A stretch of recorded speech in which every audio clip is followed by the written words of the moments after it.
Hola, mi nombre es Ana Hurtado, soy estudiante de Medicina de la Universidad Nacional Experimental Rómulo Gallegos y hoy les hablaré sobre la diabetes mellitus, la cual es una serie de trastornos metabólicos frecuentes que comparten el fenotipo de la hiperglucemia, cursando así con anormalidades en el metabolismo de carbohidratos, grasas y proteínas.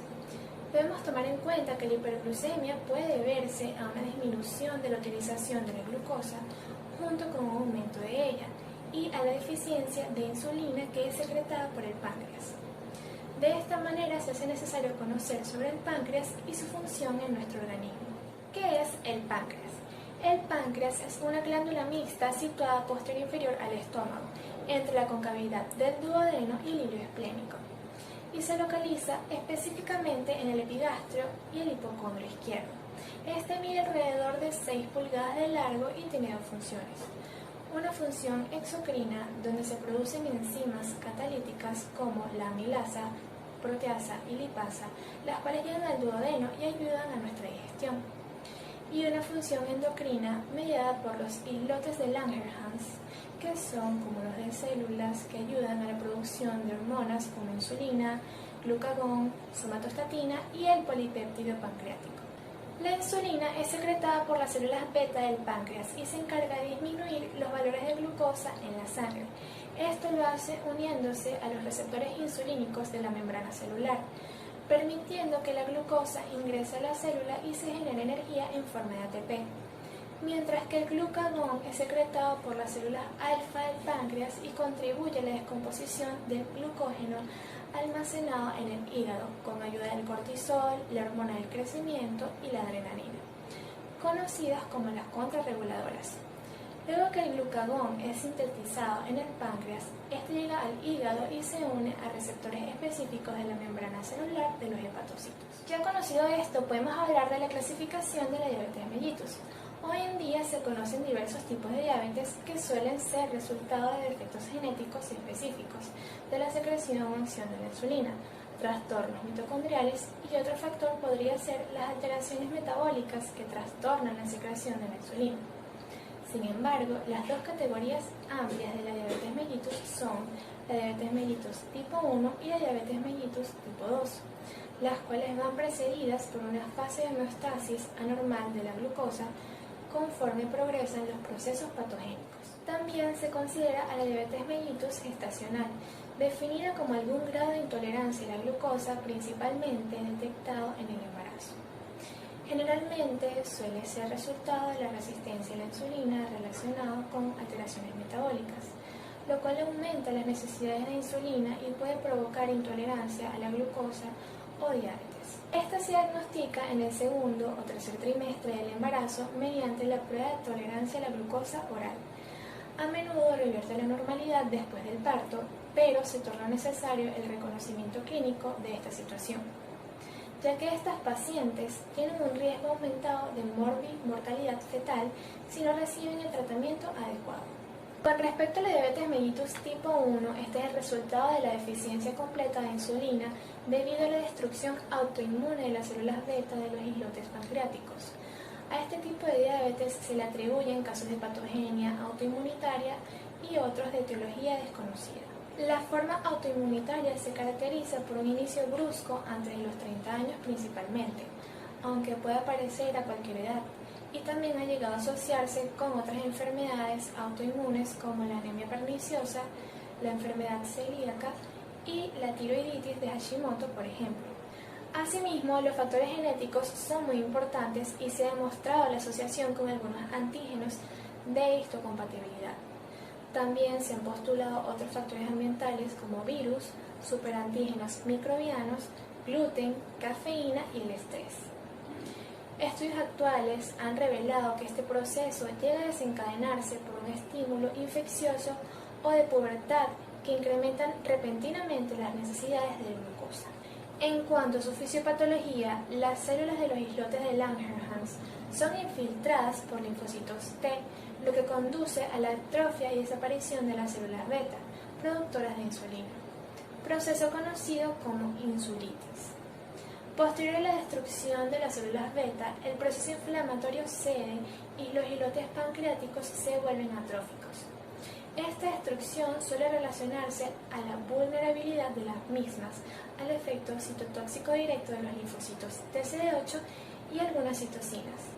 De igual manera, diversos estudios sobre la insulitis en personas con diabetes mellitus tipo 1 han identificado anomalías como anticuerpos contra células de los islotes, linfocitos activados en los islotes, linfocitos T que proliferan cuando son estimulados por proteínas de los islotes y liberación de citocinas en el seno de la insulitis. Por otra parte, la diabetes mellitus tipo 2 se debe a una pérdida progresiva de la secreción adecuada de insulina, frecuentemente en el contexto de la resistencia a la insulina. Eso quiere decir que abarca individuos que tienen deficiencia de insulina relativa en lugar de absoluta y tienen resistencia periférica a la insulina. A pesar de que no se conoce la etiología específica para este tipo de diabetes, se tiene claro que no se produce la destrucción autoinmune de las células beta. Este suele iniciarse de forma progresiva después de la cuarta década de vida, aunque en los últimos años existe un incremento notable en personas jóvenes e incluso en niños, y su aparición se asocia a sobrepeso u obesidad, pues el exceso de peso en sí mismo causa cierto grado de resistencia a la insulina. Al hablar de su fisiopatología, se puede decir que esta se caracteriza por la secreción alterada de insulina, resistencia a la insulina, producción hepática excesiva de glucosa y metabolismo anormal de las grasas. Además, en este tipo de diabetes, la obesidad se torna muy frecuente. En las primeras etapas de este trastorno, la tolerancia a la glucosa se mantiene casi normal a pesar de la resistencia a la insulina, ya que las células beta del páncreas lo compensan incrementando su producción. Conforme avanza la resistencia a la insulina y la hiperinsulinemia compensatoria, los islotes pancreáticos de ciertas personas son incapaces de mantener este estado hiperinsulinémico. Aquí es cuando aparece la intolerancia a la glucosa o prediabetes, caracterizada por incrementos en la glucosa postprandial, mientras que el descenso adicional en la secreción de insulina y un incremento en la producción de glucosa hepática conducen a la diabetes manifiesta con hiperglucemia en el ayuno, con falla de la célula beta posterior a esta. La diabetes mellitus suele ser asintomática en algunos pacientes. Sin embargo, dentro de la clínica de la diabetes mellitus tipo 1 podemos encontrar poliuria y polidipsia que pueden llegar a causar hipertensión ortostática y deshidratación. En niños puede surgir la reaparición de enuresis y a menudo el cuadro empeora porque la sed provoca la ingestión de grandes cantidades de bebidas azucaradas que aumentan aún más la hiperglucemia. La polifagia suele estar menos presente, pero se destaca el hecho de que el paciente adelgaza a pesar de un apetito aumentado. Y con respecto a la clínica de la diabetes mellitus tipo 2, se pueden presentar los síntomas mencionados anteriormente, pero a esta le agregamos infecciones frecuentes, visión borrosa, hormigueo o entumecimiento en las manos o los pies e infecciones recurrentes en la piel, encías o vejiga. Las complicaciones de la diabetes mellitus pueden clasificarse en complicaciones agudas y complicaciones crónicas.